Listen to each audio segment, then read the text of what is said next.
So today we're going to review our first 4 objectives for the unit, and so we're going to go through and practice solving and graphing inequalities. So here we have 10 minus 12d is greater than negative 5d minus 4.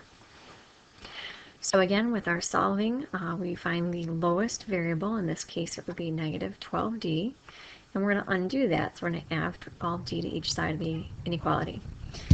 So that will bring us to 10 is greater than 7d minus 4.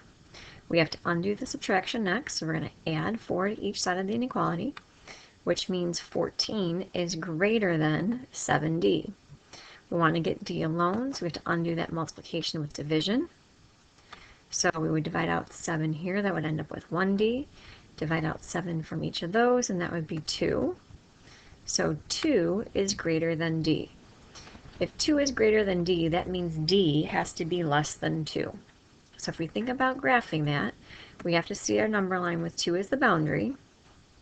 2 is not included, right? Because we have our symbol here showing it's not included, so we need an open circle at 2. And we're going to shade every place where the numbers would be less than 2. So that would be to the left of 2 on our number line. So here is our graphical representation for all the values that meet this requirement.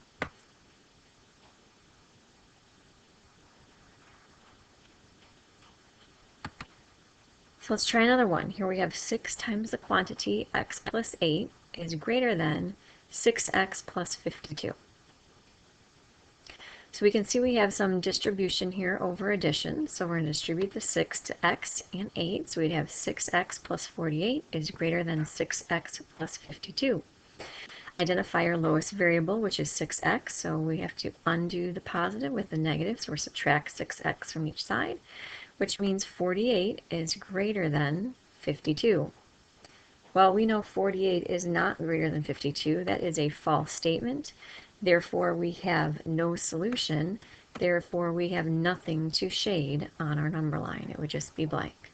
If you wanted to put a 0 and like a negative 100, 100, you could do that, but nothing is shaded because it's a no solution.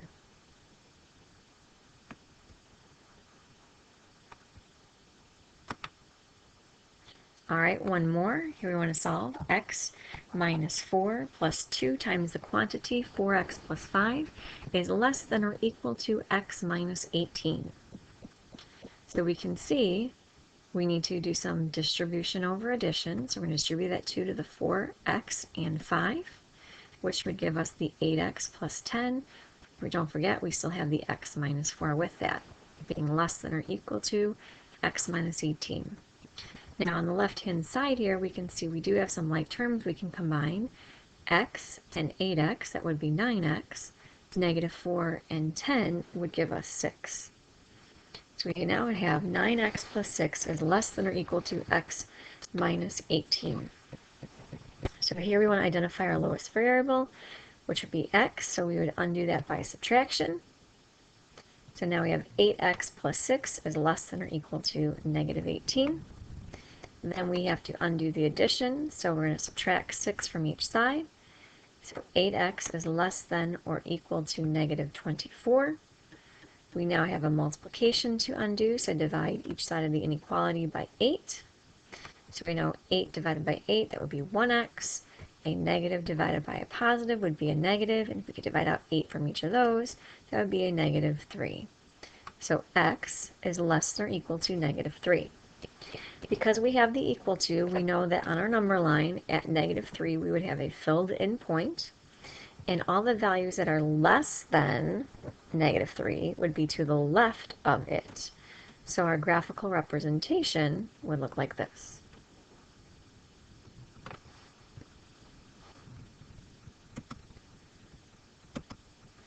Now we've been going through and doing lots of solving. We've been solving equations and inequalities. And we've also been given scenarios where we'd have to write the equations and inequalities. And so we have to think about some key words that we could use to know when we would have an equation versus when we would have an inequality. So equations have the equal sign, right? So things that would clue us in if they said equal, equivalent, sum, total. those would be some sample words that we could look for to say, hey, we've got an equation that we need to write. What will be some words for inequalities? Well, we have the greater than, less than, at least, at most, maximum, minimum. Those words would clue us in that we need the inequality symbol. So let's look at a couple scenarios and see if we can write some equations or inequalities to solve them. A fitness center offers beginner yoga class for $10 per class and sells yoga mats for $19.95. You paid a total of $139.95. How many yoga classes did you purchase? Well, if we think about our problem-solving approach, we want to think about what do we know, and we underline it. What do we want to know? Usually circle it. So we know that the yoga classes are $10 per class, so I could underline that. And the yoga mat is $19.95, so I can underline that. I also paid a total of $139.95, so I can underline that. So we know these three things again: $10 per class, a total of $139.95. The yoga mat itself is $19.95. The question is, how many yoga classes did you purchase? So then we also said, well, do we know of any variables, any unknowns? Well, we don't know how many classes we're purchasing. So the number of classes, we could say C is our variable. Now, question, is it an equation or is it an inequality? Well, we see this word here, total. That's an exact amount. So that means we have an equation. It equals $139.95. So let's write down what we said. Let's C equal the number of yoga classes. And we could write the equation, right? $19.95 plus $10 per class, 10C, equals your total of $139.95. This is the equation that we need to solve. So again, undoing your order of operations, we would subtract $19.95 from each side of the equation. Then we have to undo the multiplication with division. So we're going to divide each side by 10, which means the number of classes would be 12. Therefore, you attended 12 yoga classes if you paid a total of $139.95.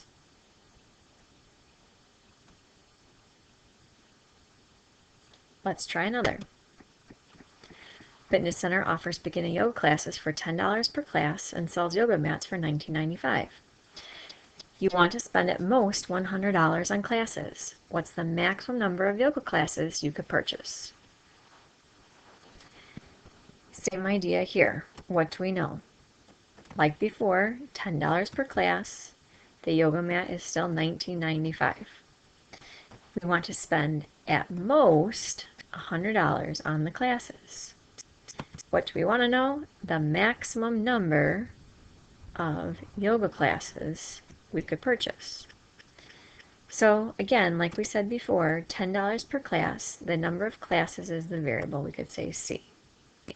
What else do we know? We're seeing this clue here, at most. So we cannot exceed $100. So I could have it equal 100. I can't have it more than that. So we have an inequality that we could use, less than or equal to $100. So let's summarize what we've said so far. Still, the variable, the number of yoga classes, C. Like our previous example, $10 per class, 10C, added to our $19.95 is less than or equal to the $100 we could spend. Here's the inequality that we need to solve. So like before, we have to undo the $19.95, so subtract that, which brings us to here. Then we have to undo the multiplication, so we'll divide by 10 on each side of the inequality, and says C is less than or equal to 8.005. Well, what does that mean for us? Again, what's the maximum number of yoga classes that you could attend? Well, here you can only have an integer number of yoga classes. So we could attend 8 yoga classes within our budget of $100. So we could say at most we can attend is 8 yoga classes.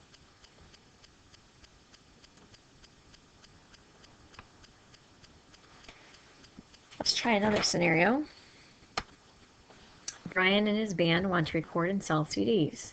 The recording studio charges an initial recording fee of $250, and each CD will cost $5.50 to burn. The studio requires bands to make a minimum purchase of $850, which includes recording and burning the CDs. What is the minimum number of CDs your band must burn? So again, what do we know about the problem? We know that there is an initial recording fee of $250.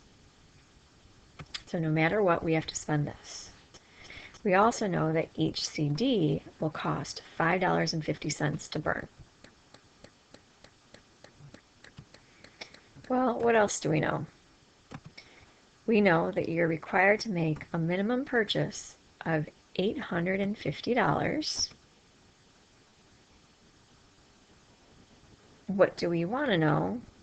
Well, we want to know the minimum number of CDs we have to burn. So what's our unknown? Our unknown is the number of CDs. So we could say the number of CDs, C, again if we wanted, is our variable.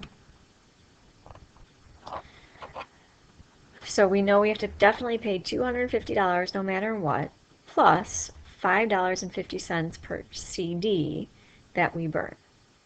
We also know that no matter what we're doing, we have to have a minimum purchase. Well, minimum, what does that mean?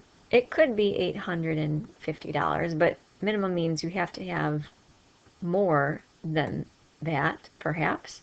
So we could have greater than or equal to 850. So let's catch up to what we've been talking about. There's our variable, the number of CDs burned. Here's our inequality that we're using. Now we just have to solve to find the number of CDs to make that happen. So to undo this inequality, we would subtract 250 from each side. Then undo the multiplication by division of $5.50 on each side, which means C has to be greater than or equal to 109.09 repeated. So again, let's think about this. C represents the number of CDs. CDs has to be an integer value. You can't have a partial amount of a CD. You either have it or you don't. So the 109, right, is the physical parts. But look, we need a little bit more. So again, since the minimum purchase, if we just had 109, we substituted into our expression here, we'd see that it wouldn't meet the requirement of being greater than 850. So we're going to have to round up in this problem and say we need to have burned at least 110 CDs to meet the requirements of the studio. Well, if we use the studio and they come up with another scenario for us, will that change the number of CDs that we need? This time, if the initial setup fee of $250 is reduced by 50%, but the cost per CD and the minimum purchase requirements do not change, how many CDs would we have to burn now? So, in the last problem, we had this for our inequality. For our new scenario, what's changing? We know that the cost per CD is maintaining its cost. Same thing with the minimum purchase rate. But they reduced the studio fee by 50%. That's half. So half of 250 would be 125. So let's see how it changes our inequality. The question is now, how many CDs would we have to burn? We were burning at least 110 last time. Would we have to burn more CDs or less CDs?